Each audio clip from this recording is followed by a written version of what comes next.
সকালবেলায় বা সন্ধ্যাবেলায় এইভাবে আলুর পিৎজা বানিয়ে দিলে বাচ্চারা খেতে অনেক পছন্দ করে। তো দেখো আমি এখন আলুর পিৎজা বানাবো কিভাবে সেটাই তোমাদের সাথে শেয়ার করব। তো এখানে একটা ক্যাপসিকাম আমি কেটে নিয়েছি। তো ক্যাপসিকাম যতটা লাগবে আমি এর মধ্যে ইউজ করব। আর একটা টমেটোর আমি কেটে নিচ্ছি।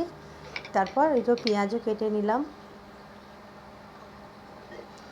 তো দেখতে পাচ্ছ একটা বড় সাইজের আলুকে আমি ছিলে নিয়েছি। আলুটা এবার আমি এভাবে গ্রেট করে নিচ্ছি।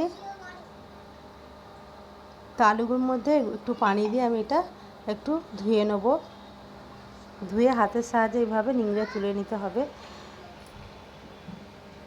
তো দেখতে পাচ্ছ, তো এখানে রেডি করে নিয়েছি আলুটা। এর মধ্যে পরিমাণ মতো নুন, হলুদের গুঁড়ো, লঙ্কার গুঁড়ো, ধনে গুঁড়ো, একটু জিরে বাটা আর রেড চিলি ফ্লেক্স একটু দিয়ে দিলাম।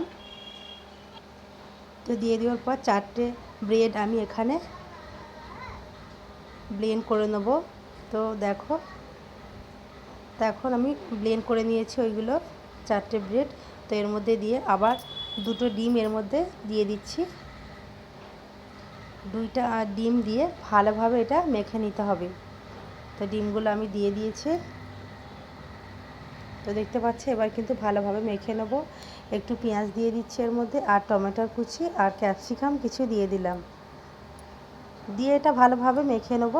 তোমরা চাইলে হাতের সাহায্যে মেখে নিতে পারো। আমি এভাবে মেখে নিচ্ছি, সুন্দরভাবে কিন্তু এটা মেখে নিতে হবে। আর মেখে নেওয়ার পর এখানে আমি কড়ার মধ্যে তেল দিয়ে দিচ্ছি, গ্যাসটা অন করে দিয়েছি। তো দিয়ে এবার এর মধ্যে দিয়ে দিলাম, দিয়ে এটা হাতের সাহায্যে একটু গোল করে শেপ করে নিচ্ছি। তো দেখো এখন প্রথমে দিয়ে দিচ্ছি একটু চিলি ফ্লেক্স। তো দিয়ে দেওয়ার পর ঢাকনাটা বন্ধ করে দিলাম। তো এই যে এক সাইডটা হয়ে গেছে, হয়ে একটা আমি জায়গার মধ্যে ঢেলে নিচ্ছি। ঢেলে নিয়ে আবার উল্টো সাইডটা আমি কড়ার মধ্যে দিয়ে দিয়েছি, দেখানো হয়নি। তো এখন এর মধ্যে আমি দিয়ে দিচ্ছি টমেটোর সস আর রেড চিলি সস দিয়ে দিচ্ছি। তারপরে তোমরা চাইলে এখানে পিৎজা সস ব্যবহার করতে পারো। তো দেখো 2 রকম সস আমি দিয়ে দিচ্ছি। রেড চিলি সস দিলেও কিন্তু খেতে অনেক ভালো লাগে। তো এখানে দেখো আমি পেঁয়াজ কুচি, টমেটোর কুচি আর ক্যাপসিকাম দিয়ে দিচ্ছি। তোমরা যতটা পরিমাণ খাবে সবজি ততটা দিয়ে দেবে। তো এখানে আমি দিয়ে দিলাম সবজিগুলো। তো দিয়ে এবারে আমি এর মধ্যে চিজ দিয়ে দিচ্ছি। যে কোনো কোম্পানির চিজ নিতে পারো, যেটা তোমাদের পছন্দ। তো এখানে আমি চিজটা দিয়ে এই যে সবগুলো চিজ দিয়ে দিয়েছি। দিয়ে এবার ঢাকনাটা বন্ধ করে দিলাম। 10 মিনিট মতো আমি ঢাকনাটা বন্ধ রেখেছি। তারপরে আবার পিৎজা রেডি হয়ে গেল।